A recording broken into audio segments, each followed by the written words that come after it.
വലിയ cinema serial നടിമാരെയൊക്കെ കൊണ്ടുവരും. അവർക്ക് 10, 30,000, 40,000 രൂപയൊക്കെ ചെലവാക്കി അവരെ കൊണ്ടുവരുന്നത്. ഒരു നേരം വന്നിട്ട് അവരങ്ങ് പോകും.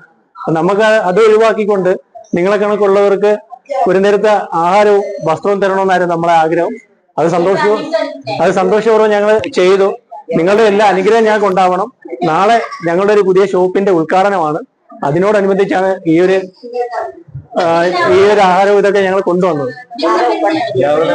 വറുത്തതുണ്ട്, കരിമീൻ പൊരിച്ചതുണ്ട്, കൊടുമ്പുളിയിട്ട് വെച്ച നല്ല ചെമ്മീൻ കറിയുണ്ട്. ഇവിടെയിരിക്കും ആകാശം തോറും പറന്നിരിക്കും, ആകാശം വീഴുമ്പോ എവിടെയിരിക്കും അത് നമ്മുടെ കർമ്മഫലം.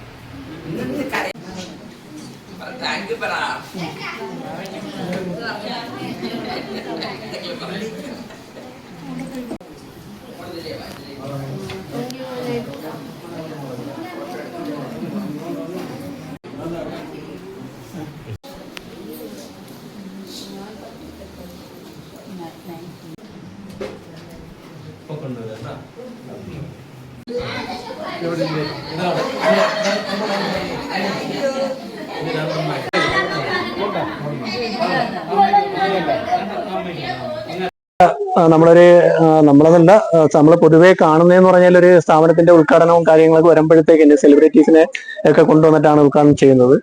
ഒരു സെലിബ്രിറ്റിയെ കൊണ്ടുവരുമ്പോൾ ഒരു 10, 30,000, 40,000 അങ്ങനെ പല റേറ്റുകളാണ് വരുന്നത്. നമ്മളത് ഒഴിവാക്കിക്കൊണ്ട് ഒരു നേരത്തെ ഒരു അന്നം, വസ്ത്രവും കൂടി ഒരു വൃദ്ധസദനത്തിൽ കൊടുക്കണമെന്നൊരു ആഗ്രഹം വന്നു. അപ്പൊ അങ്ങനെയാണ് ഇവിടെ കൊണ്ടുവന്നത്. കാരണം അവരുടെ ഒരു പ്രാർത്ഥന എന്ന് പറയുമ്പോൾ അത് നമുക്ക് ഒരു മനസ്സറിഞ്ഞ് കിട്ടുന്ന ഒരു പ്രാർത്ഥനയാണ്. നമ്മൾ പൈസ കൊടുത്ത് മേടിക്കുന്നതല്ല. ആ ഒരു ആഗ്രഹമാണ്.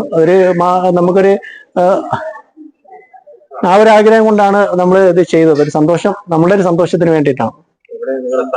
നമ്മുടെ സ്ഥാപനം മുള്ളുവിളയിൽ, നമ്മള് പള്ളിമുക്ക് അയത്തിൽ റൂട്ടില് തേജസ് ബ്യൂട്ടി അറ്റ്ലെയർ എന്ന് പറഞ്ഞിട്ട് ഒരു സ്ഥാപനം ഓപ്പൺ ആണ്. നാളെയാണ് 26-ാം തീയതി രാവിലെ 10:30 നമ്മളെ ബഹുമാനപ്പെട്ട MLA ആണ് ഓപ്പൺ ചെയ്യുന്നത്. അതുകൂടാതെ വലിയ സെലിബ്രിറ്റീസിനെയോ കാര്യങ്ങളോ ആരെയും നമ്മൾ വിളിച്ചിട്ടില്ല. നമ്മളുടെ സുഹൃത്തുക്കളെയൊക്കെ വിളിച്ചിട്ടുണ്ട്. അവരൊക്കെ തന്നെയാണ് നമ്മുടെ സെലിബ്രിറ്റീസ്. കൂടാതെ ഇവർക്കുള്ള ആഹാരവും വസ്ത്രവും, അതാണ് നമ്മളുടെ ഒരു സന്തോഷം. അതിനുവേണ്ടി ചെയ്തതാണ്.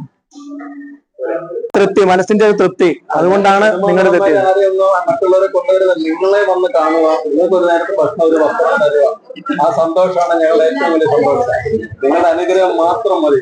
അപ്പൊ എല്ലാവർക്കും നമ്മൾ ഇന്നിപ്പോ കൊണ്ടുവന്നിരിക്കുന്ന സദ്യയാണ്. അപ്പൊ മാഡത്തിനടുത്ത് ചോദിച്ചപ്പോ നിങ്ങളെ ബിരിയാണി കഴിക്കത്തില്ല, എല്ലാവർക്കും നല്ലൊരു സദ്യ, നല്ല ഒരു സദ്യ നമ്മൾ ഒരുക്കിയിട്ടുണ്ട് കേട്ടോ.